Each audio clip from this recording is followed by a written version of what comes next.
지나간 한 주 동안에도 하나님 은혜 가운데 열심히 생활하시다가 오늘 거룩하신 주님의 날, 주님의 존재 내에서 하나님을 예배하는 저와 여러분을 하나님께서 기쁘게 받아주시고 하늘의 신령한 은혜와 땅의 기름진 복으로 채우시기를 주 예수 그리스도의 이름으로 축원해 드립니다. 하나님께서 온 우주 만물을 창조하시고 마지막으로 하나님의 형상대로 사람을 창조해서 남자와 여자를 창조하셨죠. 아담과 하와를 통해서 가정을 이루게 하시고 그 가정을 통해서 하나님을 예배하는 예배 공동체가 되게 하셨죠. 그런 의미에서 하나님이 이 땅에 세우신 두 기관이 있는데 가정과 교회입니다. 교회와 가정.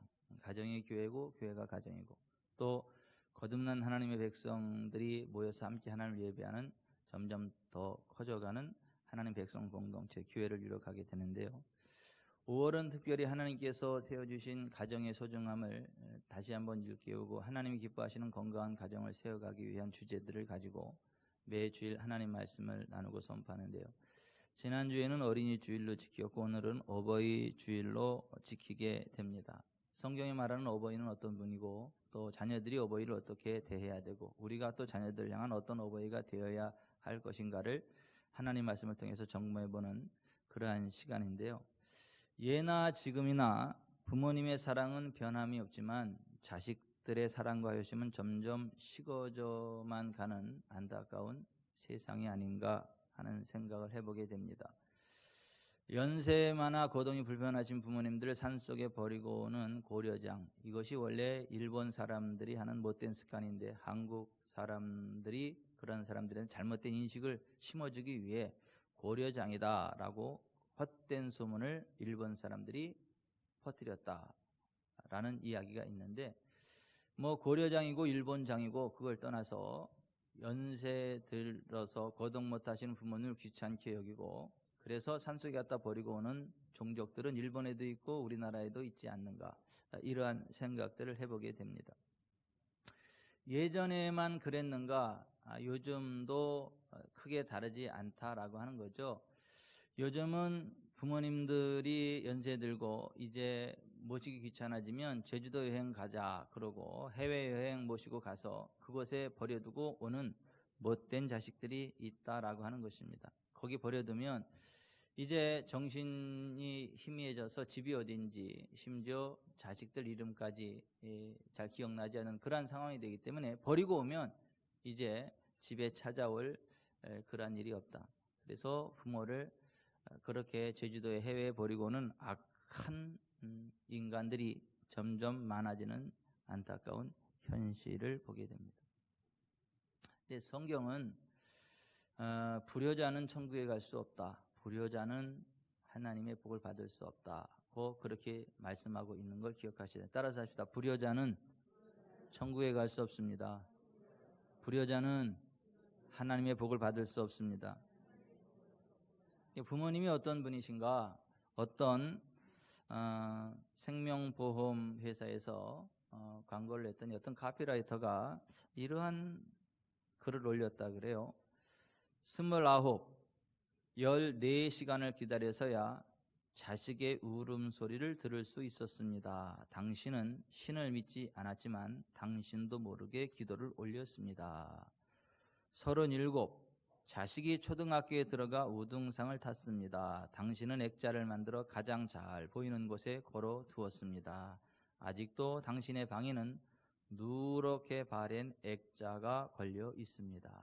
43, 일요일 아침 모처럼 자식과 뒷산 약수터로 올라갔습니다. 이웃 사람들은 자식이 아버지를 닮았다며 인사를 건넸습니다. 당신은 괜히 기분이 좋았습니다.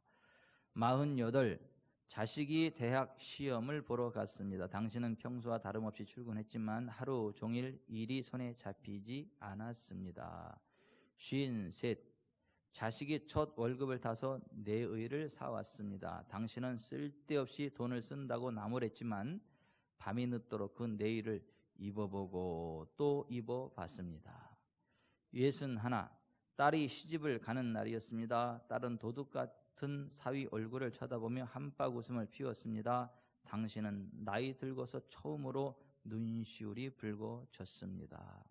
65, 자식 내외가 바쁘다며 명절에 고향에 못 내려온다 했습니다. 당신은 동네 사람들에게 아들이 바빠서 아침 일찍 올라갔다며 당신 평생 처음으로 거짓말을 했습니다.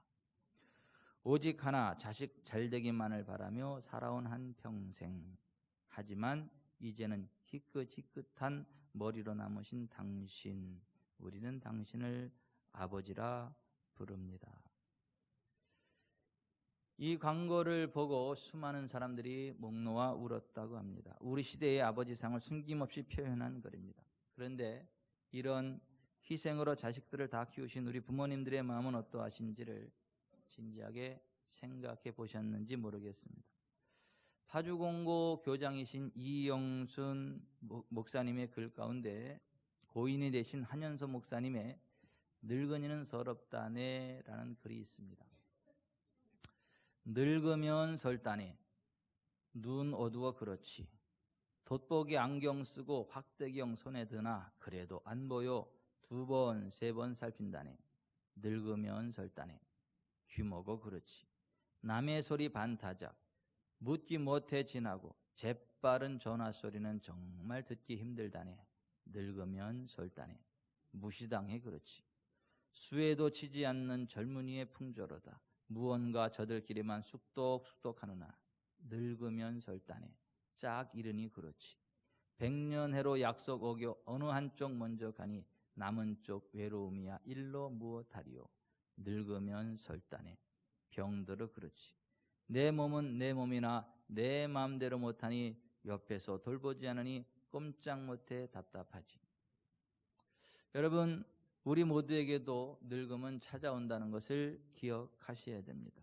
늙으신 부모님의 심정을 잘 헤아려 어버이를 기쁘시게 하는 여러분 되시기를 바랍니다. 부모님과의 관계는 다른 모든 관계에도 영향을 줍니다. 부모님에게 효도하고 부모를 기쁘시게 하는 사람은 선량한 직장인이 되고 선량한 시민이 되고 선량한 교인이 됩니다. 하지만 부모님을 막대하는 인간은 사회에서도 큰 일을 서슴없이 저지르게 됩니다. 그 사람의 사람 됨됨이는 부모님을 어떻게 대하는가를 보면 판가름 난다라고 하는 것입니다. 또 사람은 심은 대로 거둔다는 법칙이 부모 자식 간의 관계에서도 나타나는 것을 기억하셔야 됩니다. 내가 부모에게 어떻게 대하느냐가 내가 늙었을 때 또한 자식들이 나에게 어떻게 대하느냐를 결정짓는 그러한 씨앗이 된다라고 하는 것입니다. 하나님께서 하나님의 백성들에게 사람이 사람답게 살아가는 10가지 기본 도리를 말씀하셨는데 첫 번째로부터 네 번째까지가 하나님에 관한 도리고 6번째로부터 10번째까지 6가지가 사람에 관한 도리, 일륜인데 일륜의 첫 번째가 내 부모를 공경하라는 것이었고 그리하면 내가 땅에서 생명이 길고 잘 되리라는 언약의 말씀을 주셨습니다.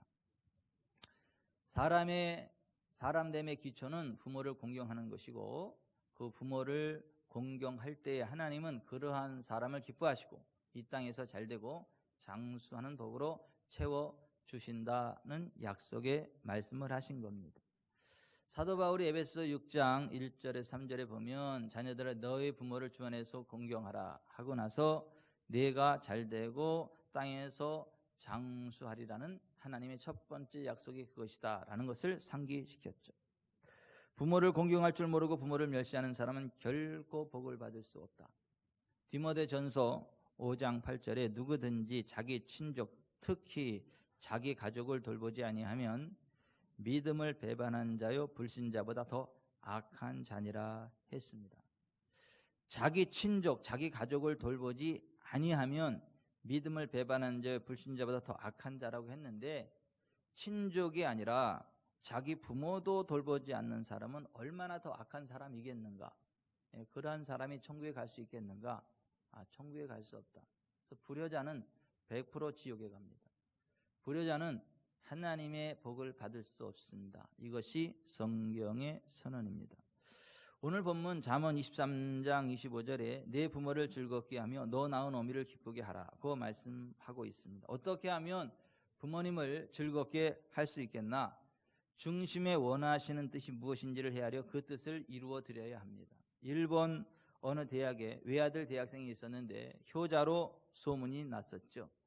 한 번은 방학이 되었는데 그 친구가 도대체 이 친구는 어떻게 어머니를 잘 섬겼길래 그렇게 효자로 소문이 났는가, 그 효도 한번 배워봐야 되겠다 해서 그 효자로 소문난 친구 집에 따라갔더니 집에 가자마자 홀어머니에게 인사를 드리고 나더니 옷을 훌러덩 벗고 목욕을 하는데 연세 많으신 홀어머니에게 자꾸 심부름을 시키더랍니다. 어머니 비누 좀 갖다 주세요. 또 조금 있다가 어머니 수건 좀 주세요. 어머니 냉수 좀 주세요. 그 모습을 바라보던 친구가 아니 뭐 효자라더니 천하의 몹쓸 놈이네 하고 이제 생각을 하고 있었어요. 목욕을 다 한 다음에 자네는 효자라고 해서 어떻게 행동하나 살펴보러 왔는데 실망했네. 자네가 직접 할 수 있는데 홀어머니를 심부름만 시키는 게 어디 있나. 그랬더니 그 친구가 웃으면서 하는 말, 물론 내가 내 손으로 갖다 쓸 수 있어. 그렇지만 어머니는 내 요구를 들어주시는 것을 기뻐하시고 행복해 하셔. 어머니를 기쁘게 하려고 일부러 그러는 걸세 하는 말을 하더랍니다. 그 이야기를 듣고 나서 아, 과연 효자로다 라는 생각을 했다고 합니다. 가렵기는 왼쪽이 가려운데 오른쪽을 긁어주면 시원하지도 않고 엉뚱한 곳에 피만 납니다.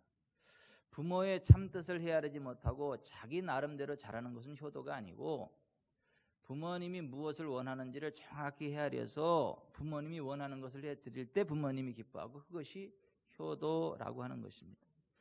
옛날에 효자라고 소문이 자자한 아들이 있었죠. 원님이 그 고장에 드릴 때마다 그는 상을 두둑하게 받곤 했죠. 아무도 효도로서는 그를 당할 사람이 없다는 정평이 나 있었죠. 때마침 새 원님이 부임하여 그 고장을 돌보게 되었는데 그가 이번에도 효자로 추천을 받아 원님 앞에 간 것은 물론이었죠. 내가 효자라고 소문난 아무개더냐? 의뢰하는 첫 질문이라 당황할 것이었습니다. 네, 그렇다고 아뢰옵나이다. 부친의 상황을 설명하여라. 원님의 분부였습니다. 네, 어머님이 돌아가신 지 15년 되었사온데 제가 모시고 살면서 밥도 짓고 빨래도 해드리고 어깨도 주물러 드립니다마는 정성은 있어도 힘이 모자라 아버님 봉양에 부족함이 많사옵니다. 효자는 더욱 효자다운 의젓함을 가지고 조리 있게 말을 마쳤습니다. 원님이 효자를 보고 칭찬하는 기색이 없이 오히려 엄한 얼굴을 하고 이렇게 소리를 질렀습니다. 소리 질렀습니다. 야, 이 못된 놈아, 내가 효자라니 어림도 없는 소리다. 아니, 자기 애비가 15년이나 호라비 노릇을 하는데 짝을 구해드릴 생각도 않고 세월만 허송한 자를 어찌 효자라 하겠느냐? 그리고는 나졸들에게 이르기를 이놈을 당장 끌어다 곤장을 10대만 때리고 집으로 돌려보내되 다시는 효자의 명단에 올려서 추천하는 일이 없도록 하여라. 효자가 매를 맞고 울면서 돌아왔죠. 상을 받아 가지고 오려니 기대했던 아버지가 어이없다는 듯 그 까닭을 캐물었습니다. 얘야, 이게 어찌된 일이냐? 상도 못 받고 매만 맞고 돌아오다니. 아들은 원님 앞에서 있었던 일을 낱낱이 고했습니다. 그 말을 다 듣고 나서 아버지가 머리를 끄덕이며 한마디 합니다. 과연 이번에 부임한 원님은 참으로 훌륭한 어른이로다. 그렇다 해서 홀로 된 부모님 무조건 또 새 장가 새 시집 보내야만 그런 얘기는 아닙니다. 정말 부모님이 원하는 것이 무엇인지를 정확히 헤아려서 그것을 해드리는 게 효도다. 핵심이 이것입니다. 형식으로 거칠의 효도보다 중심의 뜻을 헤아려 그 뜻을 이루어 드리는 것이 참 효도라 이것입니다. 여러분은 여러분의 부모님들이 정말 무엇을 기뻐하는지 아십니까? 정말 무엇을 원하시는지 아십니까? 정확하게. 그리고 그것을 해드리나요? 부모님을 즐겁게 해드리는 효자가 되려면 공경심이 있어야 됩니다. 부모님께 무시하는 태도나 멸시하는 태도를 가지는 것은 불효막심한 자식입니다.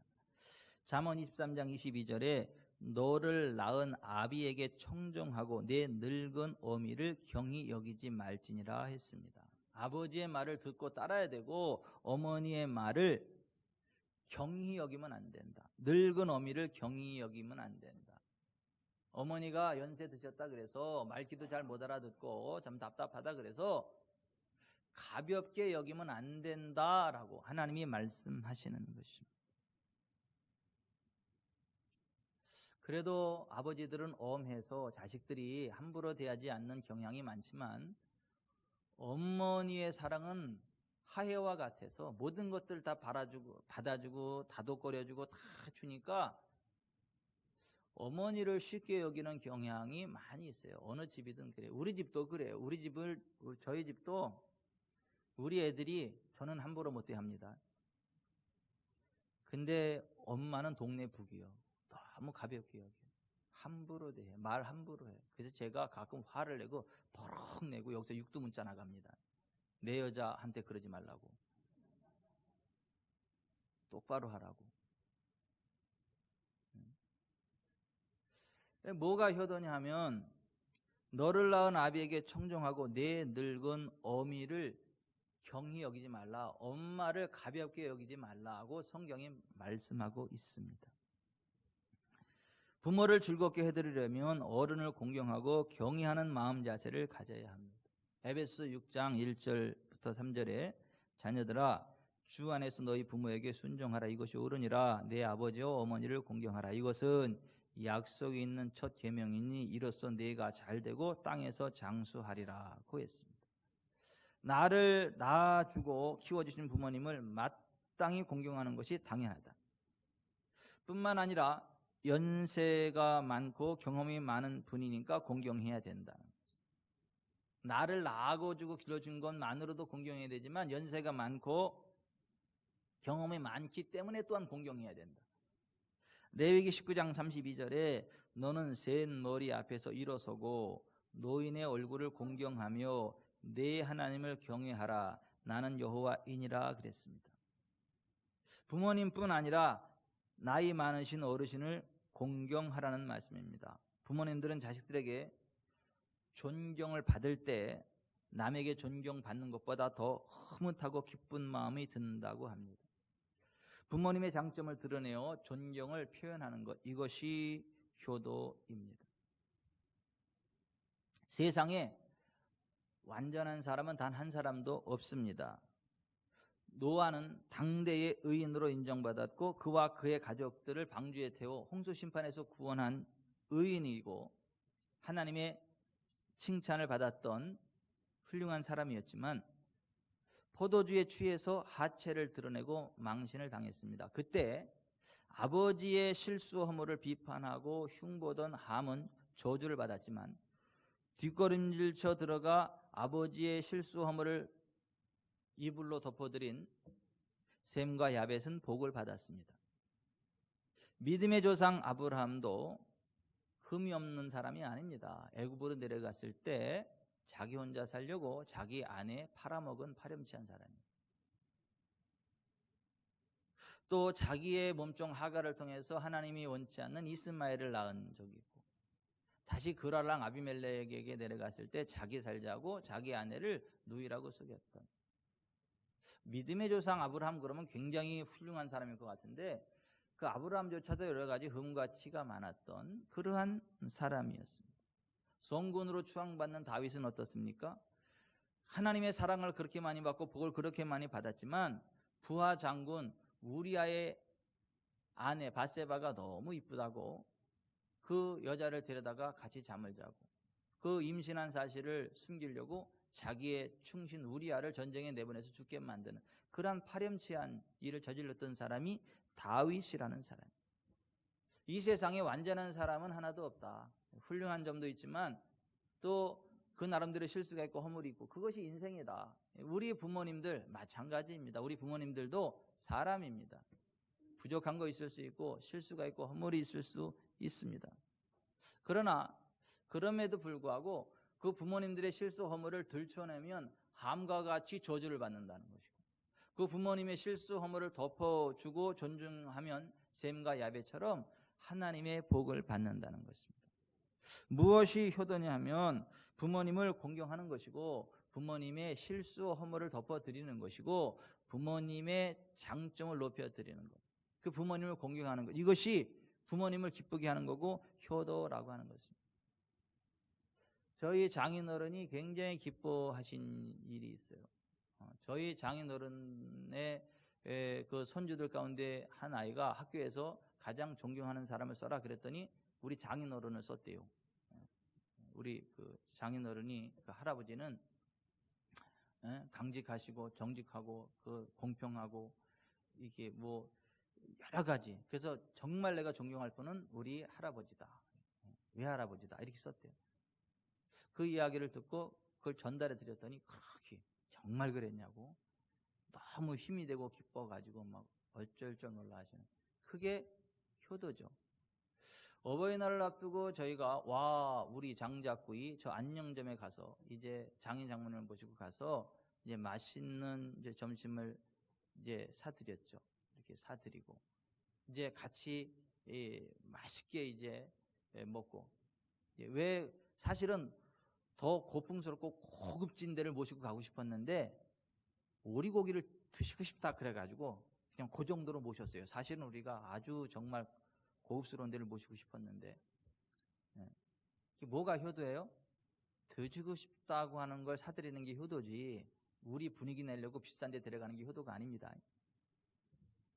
거기서 이제 음식을 먹고 나서 밖에 나오니까 그 바람도 시원하고 녹음이 짙게 우거진 거기 쭉 앉아서 커피를 마시면서 이렇게 있는데, 저희 이제 장인어른이 이런저런 말씀을 하시니까 딸들이 옆에 앉아가지고 어쩜 우리 아빠는 하버드 경제학 박사들이 하는 이야기를 그렇게 잘하고 계시냐고, 역시 우리 아빠 훌륭하시다고, 우리 아빠는 경제학 박사들이 하는 이야기를 하는데 그래서 정말 우리 아빠 대단하다고. 그러니까 허허허 나는 뭐 배운 게 없어가지고 근데 무식해서 하는데, 아니 아빠는 배우지 않았어도 하버드 대학 그 경제학 박사들이 하는 이야기들 다 하고 있고 정말 아빠 대단하다고 막 옆에서 막 그냥 얼쑤얼쑤 막 추임새 넣고 박쳐주고 그러니까 얼굴이 해와 같이 빛나시고 허허허 하면서, 그게 효도예요. 그게 효도. 부모님을 인정해드리고 공경해드리고 높여드리고 장점을 이야기하는 것, 그것이 효도라고 하는 것이죠. 여러분, 부모님이 실수가 있고 허물이 있어도 그것을 덮어드리기 바랍니다.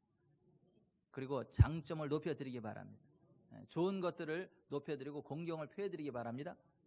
그것이 효도예요. 뭐가 부모님을 기쁘게 하는 거고 효도하는 건가? 대화의 시간을 자주 갖는 것입니다. 여러분, 그 고령이 될수록, 연세가 많을수록 찾아오는 게 있는데 고독함이에요. 고령이 되면 고독해져요. 고령도 고시고 고독함도 고시잖아요. 그래서 연세가 많아질수록 고독해진, 외로움을 많이 탄다. 그래서 연세가 드시면 드실수록 자주 대화의 시간을 갖는 게 효도다라고 하는 것입니다. 늙으면 아이가 된다는 말대로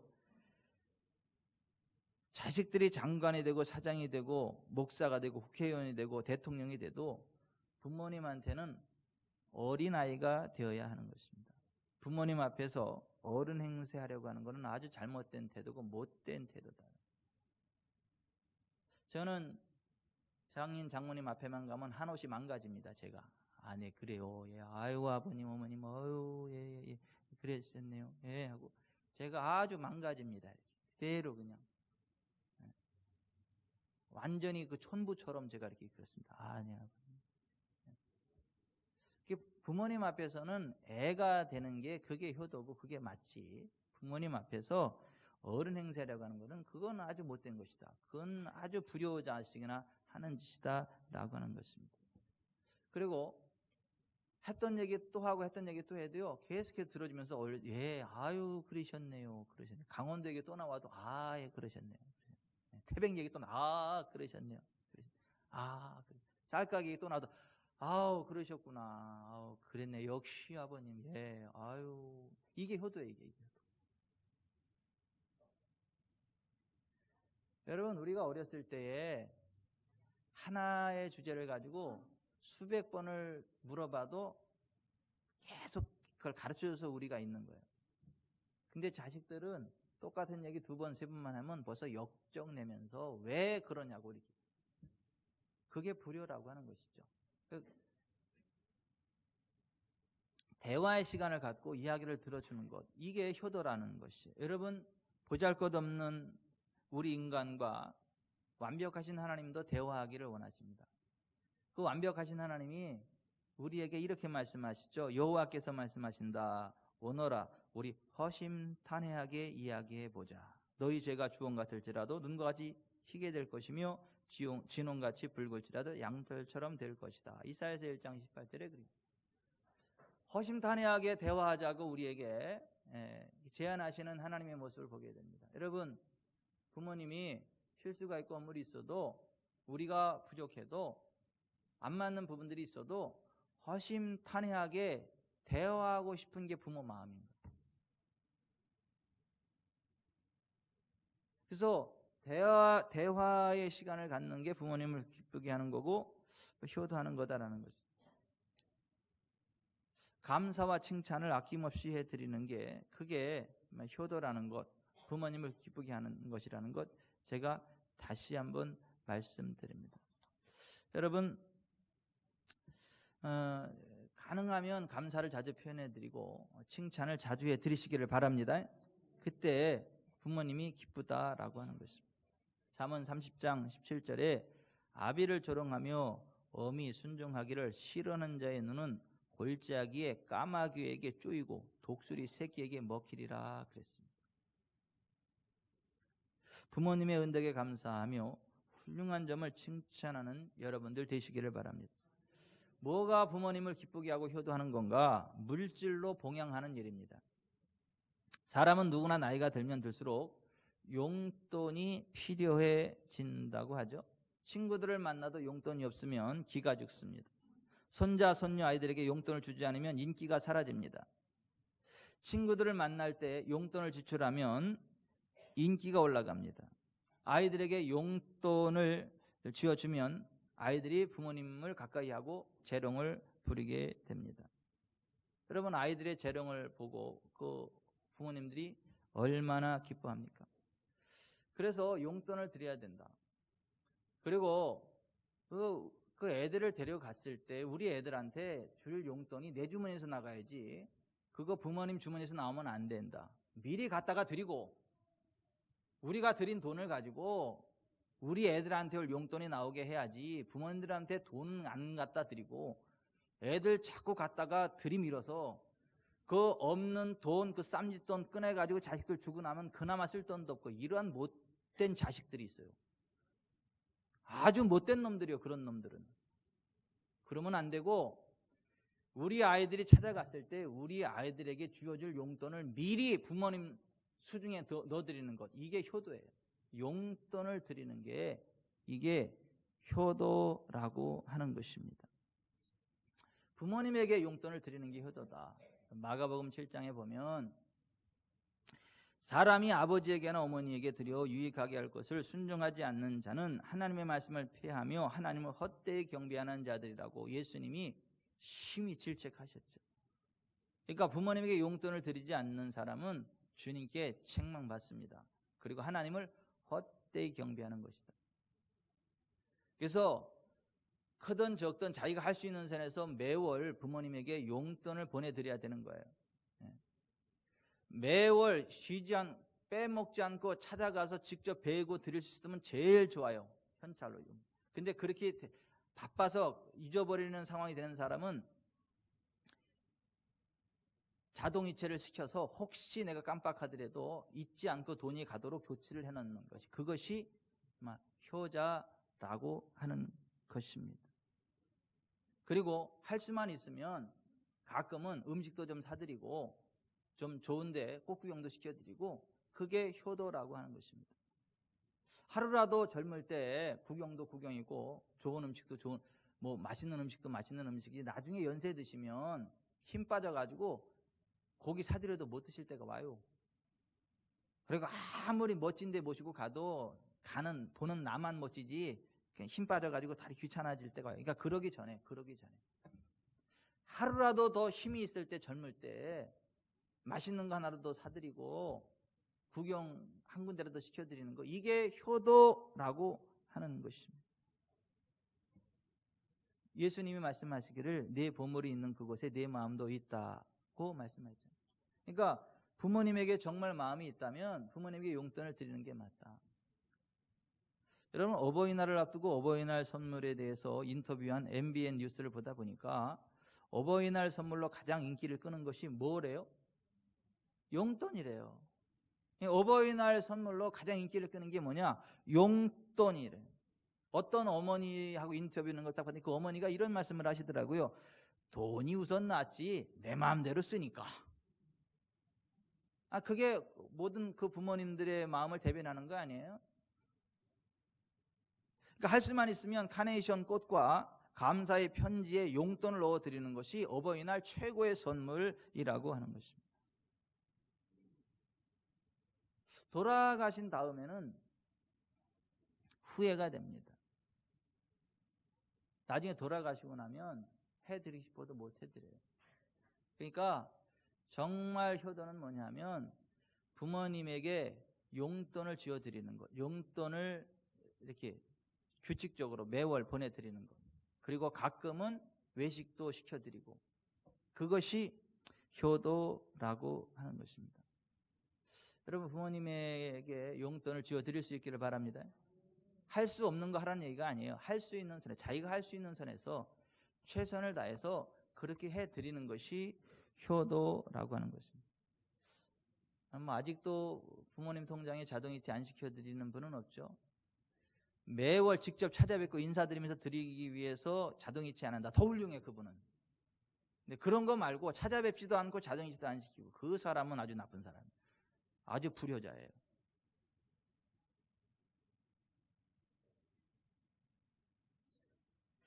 정말 그 부모님의 은덕을 기리고 효도할 수 있는 저 여러분 될 수 있기를 바랍니다. 근데 여러분, 무엇보다 가장 큰 효도는 부모님을 천국 보내드리는 거죠. 지옥까지 않지 않은 거죠. 천국과 지옥이 있음을 아는데, 예수님 안 믿으면 지옥 가는 걸 아는데 어떻게 부모님을 전도 안 할 수 있죠? 정말 부모님의 영혼 구원을 위해서 금식 기도라도 해야 되고, 할 수 있는 최선을 다해서 전도해야 될 거 아니에요? 예수님 안 믿으면 100% 지옥 가는데 그냥 돌아가시기만을 기다리면 그것만큼 큰 불효자가 어디 있겠는가? 우리 장모님 딸들 가운데 이런 딸이 있어요.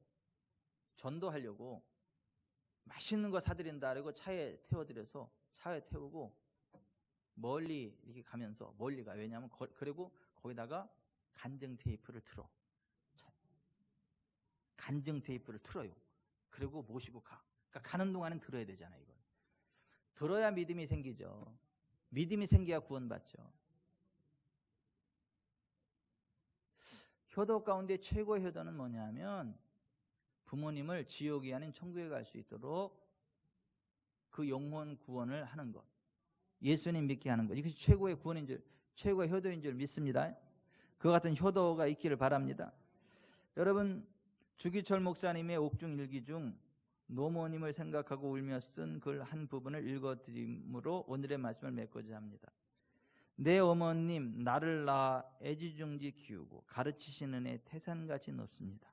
어머님을 봉양하지 못하고 잡혀다니는 불효자의 신세, 어머님 생각이 더욱 간절합니다. 내 어머님 금지 오겹으로 길러주신 이 몸이 남의 발길에 채이고 매 맞아 상할 때 내 어머님 가슴이 얼마나 아프실까. 춘풍 추노 비바람 옥문에 뿌릴 때, 고요한 밤 달빛이 철장에 새어들 때 내 어머니 생각 간절하여 눈물 뿌려 기도합니다. 어머님 봉양한다고 하나님의 계명을 범할 수는 더욱 없었습니다. 불효한 자식의 봉양보다 무소불능하신 주님께 내 어머님을 부탁하고 나는 주님 자취를 따라가렵니다. 연약한 나를 붙들어 주시옵소서. 사랑하는 내 어머님, 팔순 넘으신 내 어머님을 자비하신 주님 손에 부탁하나이다.